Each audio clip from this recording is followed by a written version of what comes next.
Na semana que antecede o Carnaval, o plenário Ulisses Guimarães começa os trabalhos mais cedo e registra votações já nesta segunda-feira. O governo deve enviar à Câmara amanhã um novo projeto para a renegociação da dívida dos estados, incluindo no texto as contrapartidas que os governadores devem oferecer para adiar os pagamentos.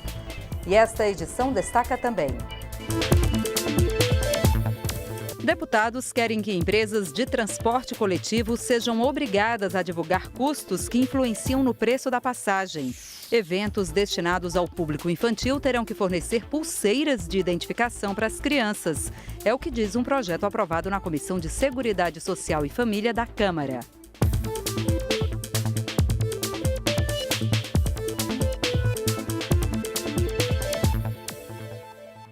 Boa noite em Brasília, 9h11. O Jornal da Câmara começa agora.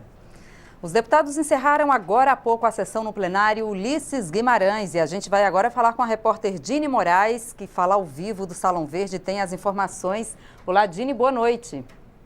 Boa noite, Jaciene. Então, houve votação nessa segunda-feira. Mais de 400 deputados registraram a presença aqui no plenário da Câmara dos Deputados e houve uma decisão de só votar pautas que houvesse consenso. Vamos ver o que foi votado. Os deputados reunidos no plenário analisaram um recurso apresentado pelo deputado Chico Alencar, do PSOL, a projeto que trata de obras em rios nos estados de Tocantins, Pará e Mato Grosso. O objetivo do recurso é fazer com que o projeto seja analisado também pela Comissão de Direitos Humanos, já que as obras podem atingir comunidades indígenas.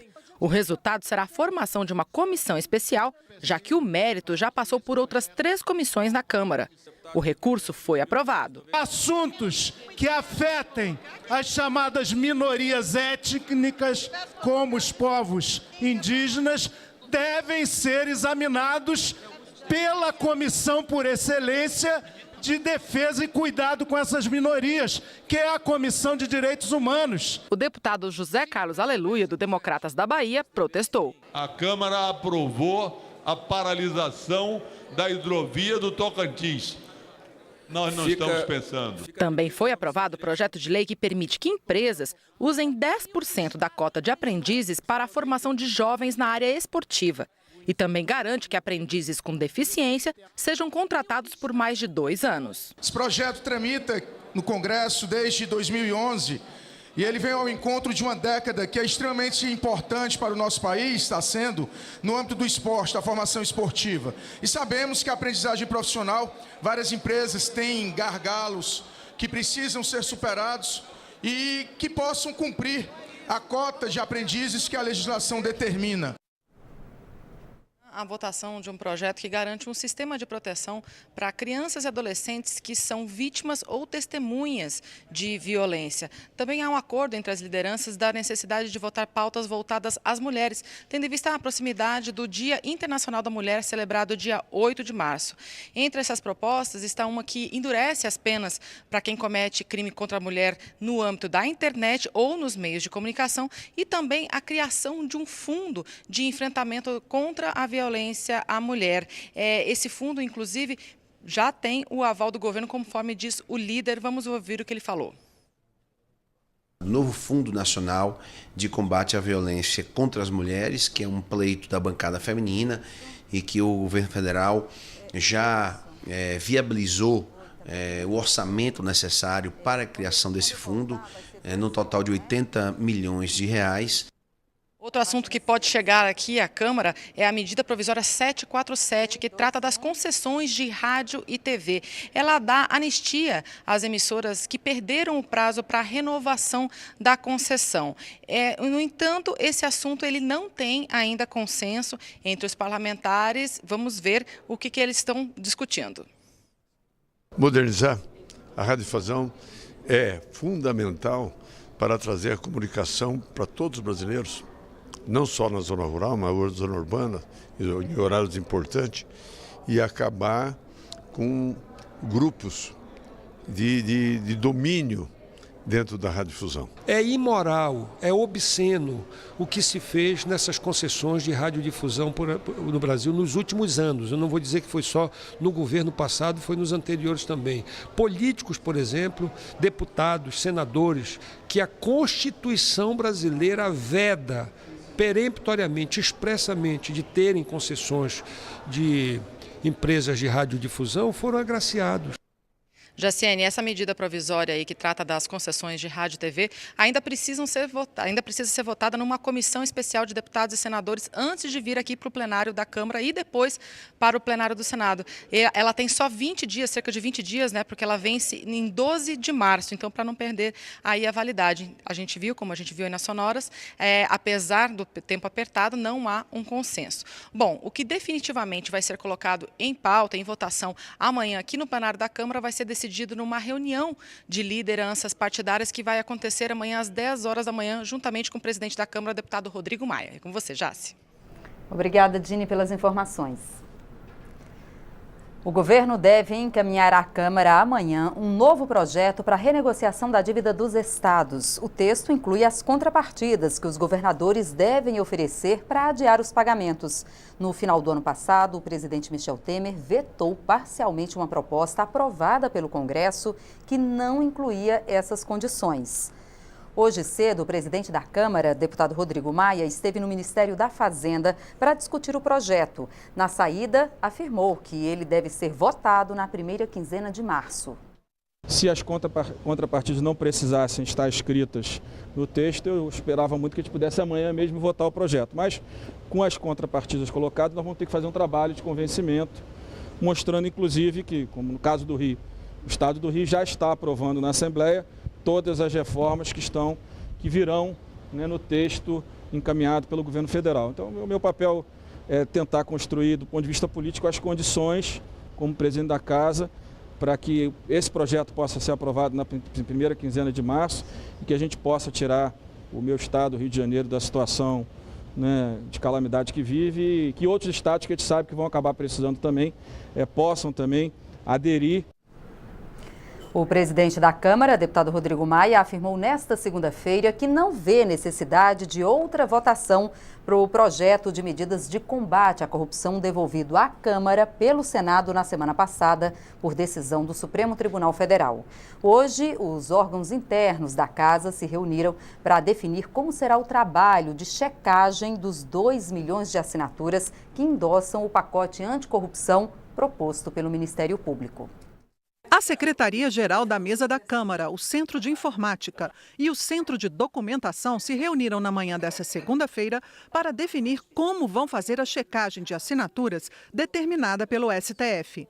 Não há previsão de quanto tempo vai demorar a conferência dos formulários. As chamadas 10 medidas contra a corrupção chegaram à Câmara em abril de 2016. Quem apresentou o projeto foi o Ministério Público Federal, com apoio de 2.200.000 assinaturas. A proposta foi aprovada em dezembro pela Câmara, com modificações, e seguiu para o Senado. Mas o deputado Eduardo Bolsonaro argumentou no Supremo Tribunal Federal que não foi respeitado o rito de tramitação de um projeto de iniciativa popular. O relator da ação, ministro Luiz Fux, decidiu que o projeto deveria retornar à Câmara para tramitar de acordo com o rito. Diante da liminar, o Senado devolveu o projeto à Câmara na última semana.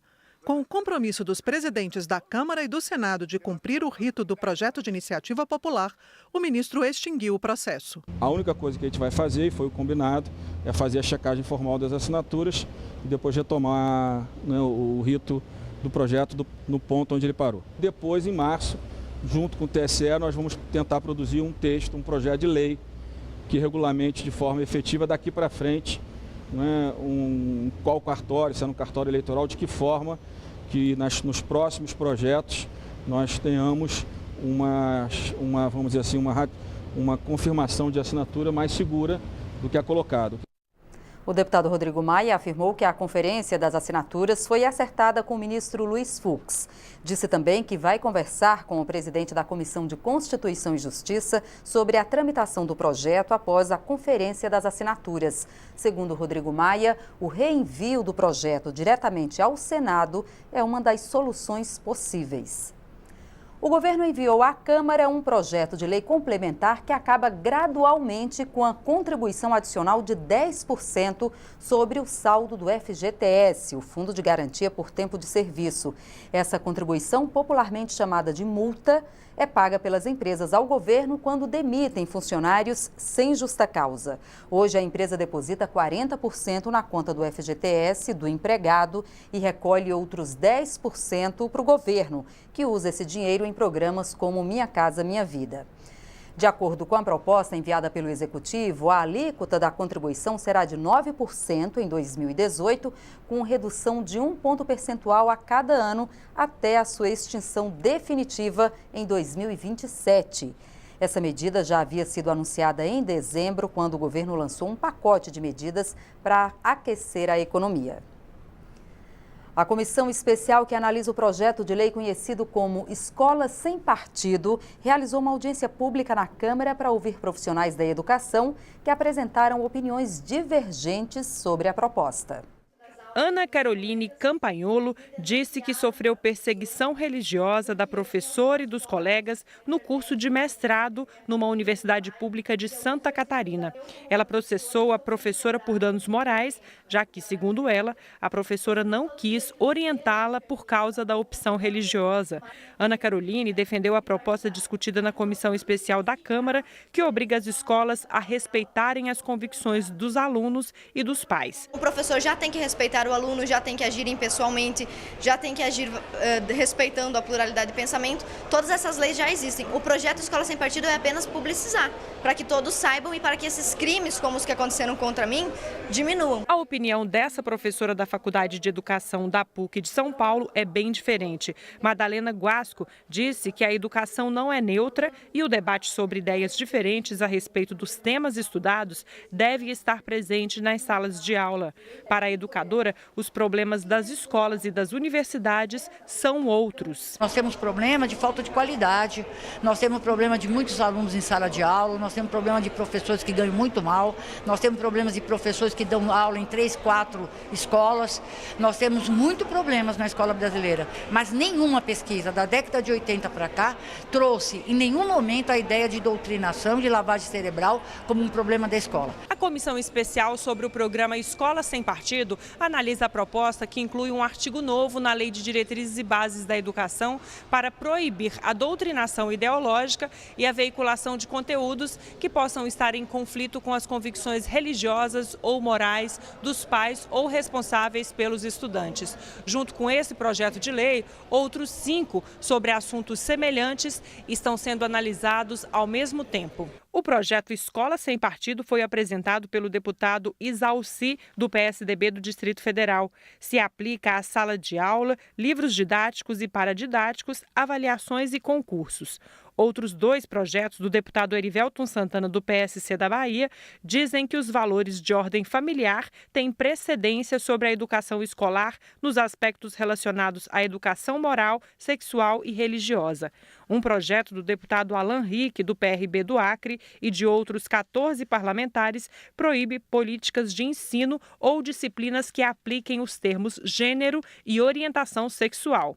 Já o projeto do deputado Jean Willis, do PSOL do Rio de Janeiro, institui o programa Escola Livre, com princípios como a livre manifestação do pensamento, o respeito pela liberdade religiosa e a educação contra o preconceito. Como as professoras, os parlamentares têm opiniões opostas sobre os projetos. Na verdade, não existe neutralidade científica, não existe neutralidade no ensino e é claro que todas as escolas e a própria legislação que nós temos, tanto do ponto de vista educacional como do ponto de vista da própria Constituição, já garantem a pluralidade de ideias. Então não precisamos fazer nenhum tipo de modificação, muito menos criminalizar os professores por suas convicções ideológicas. A nossa norma maior continua sendo a Constituição Federal. Então essas audiências públicas, penso ser um instrumento democrático que dá voz e vez para quem se sente oprimido, maltratado, desrespeitado lá no campo da escola e da universidade. Diante das divergências,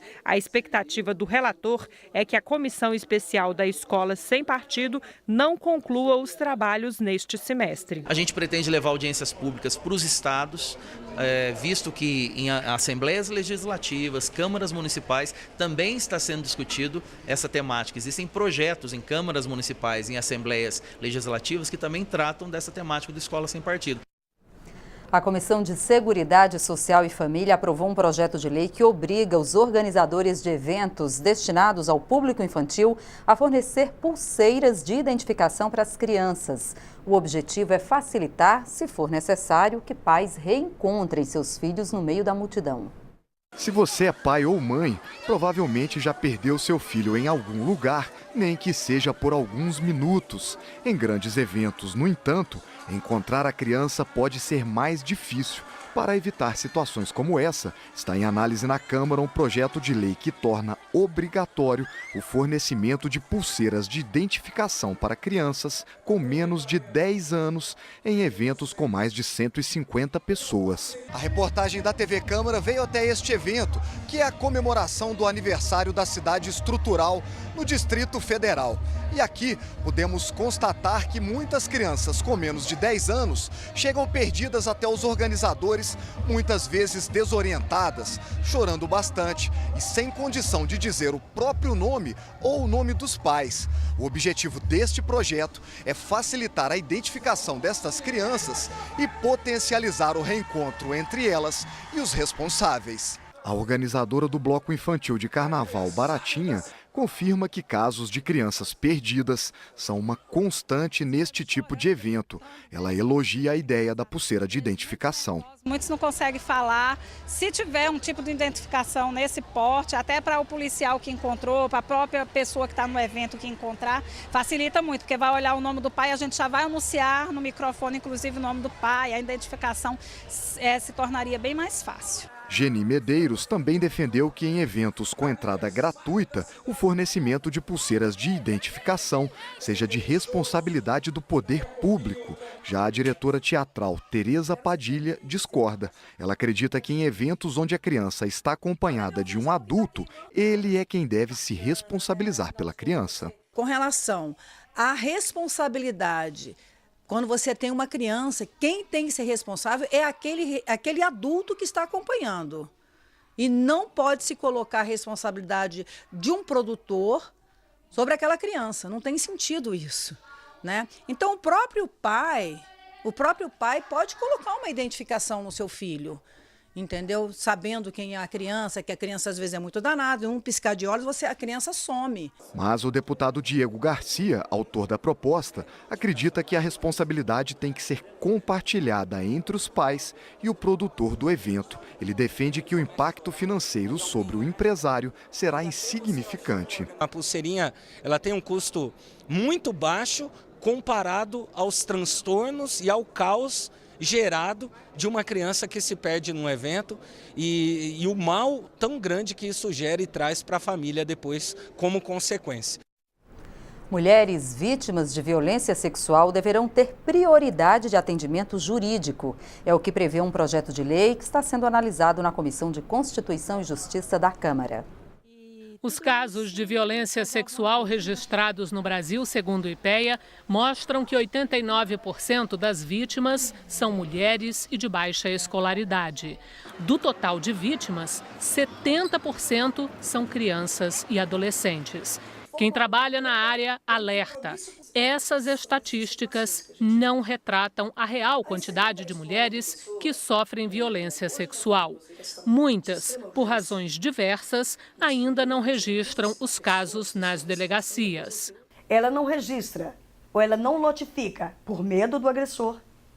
Ela não registra e não notifica com medo daquilo que vão falar sobre ela. Já nos foi ensinado que historicamente nós somos responsáveis pelo xingamento, pela violência doméstica e pela violência sexual.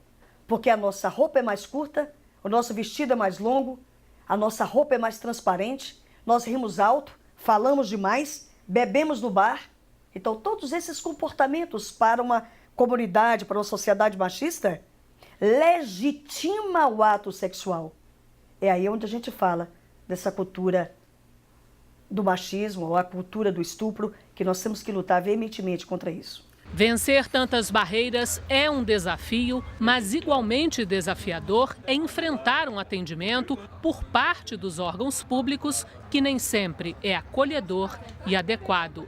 E não é só. Para além do Estado, o Estado atender, para além do Estado ter uma estrutura de enfrentamento, é para além das delegacias e da justiça atender e resolver os casos. É preciso um trabalho educativo, onde a cultura da violência contra as mulheres possa ser prevenida. E aí eu penso que as escolas, né, um trabalho nas escolas de dialogar com a igualdade de gênero, o respeito às mulheres, a não violência de nenhum tipo, mas principalmente a violência doméstica, é preciso ser feito com as novas gerações. Enquanto não se supera a questão cultural, o Legislativo tem trabalhado para aprovar medidas que acelerem o trabalho de apuração e julgamento dos casos de violência sexual. Um projeto de lei do deputado Ronaldo Carleto prevê que as vítimas de violência sexual tenham prioridade de atendimento nas defensorias públicas em todo o país. Analisado na Comissão de Defesa dos Direitos da Mulher, a proposta recebeu um substitutivo da relatora, a deputada Josi Araújo, ampliando essa prioridade para outros órgãos. O que nós propusemos e que foi recebido é que também, além da Defensoria Pública, essas mulheres também tenham preferência no Ministério Público e nas nossas delegacias de polícia. O projeto agora está sendo analisado na Comissão de Constituição e Justiça. A Câmara discute um projeto que visa aumentar as chances de sucesso do tratamento alternativo que substitui a cirurgia convencional em portadores da estenose aórtica severa. É uma doença degenerativa do coração. A proposta obriga o Sistema Único de Saúde a fornecer um procedimento menos invasivo, seguindo a recomendação vigente do Conselho Federal de Medicina. O projeto, que veio do Senado, já foi aprovado pela Comissão de Seguridade Social e Família e agora aguarda a análise na Comissão de Finanças e Tributação. Estenose aórtica severa é uma doença degenerativa da válvula aorta que fica no coração. Causa um estreitamento e aumenta o risco de morte súbita. Atinge 3% dos brasileiros com mais de 65 anos e 5% de quem está acima dos 75. Se a gente considerar mais uma década que o país vai ter 20 milhões de idosos maior que 65 anos, então isso é uma doença de extrema importância, para ser discutido em saúde pública. Desde 2012, o Conselho Federal de Medicina recomenda a técnica de implante por catéter de prótese valvar aórtica para corrigir a obstrução em pacientes idosos com estenose e com contraindicação cirúrgica.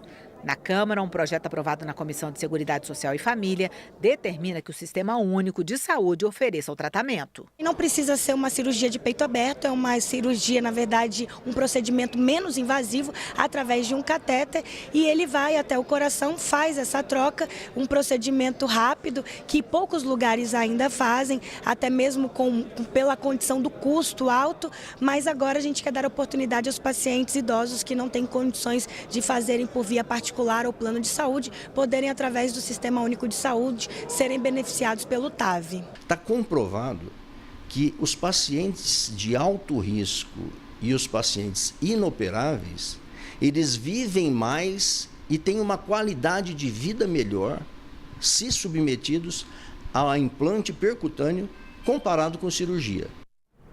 As empresas de transporte coletivo podem ser obrigadas a divulgar os custos que influenciam no preço da passagem. É o que prevê um projeto já aprovado em 3 comissões da Câmara. O transporte público é um serviço essencial para a população e também é alvo de constantes reclamações sobre a qualidade e o preço. Em 2013, um dos maiores movimentos de protesto do país começou por causa de um aumento das passagens.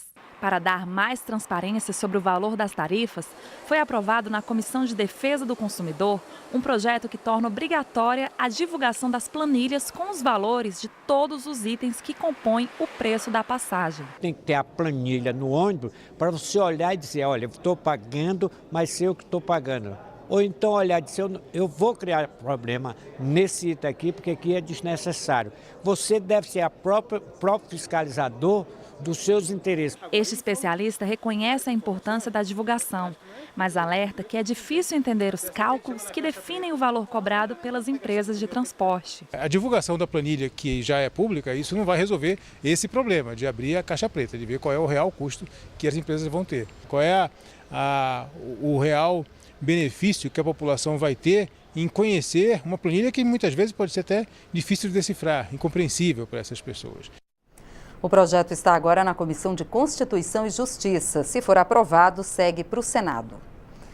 Esta edição termina agora. Para outras informações ou para rever nossas reportagens, é só acessar a nossa página na internet. O Jornal da Câmara volta amanhã. Até lá. Tchau.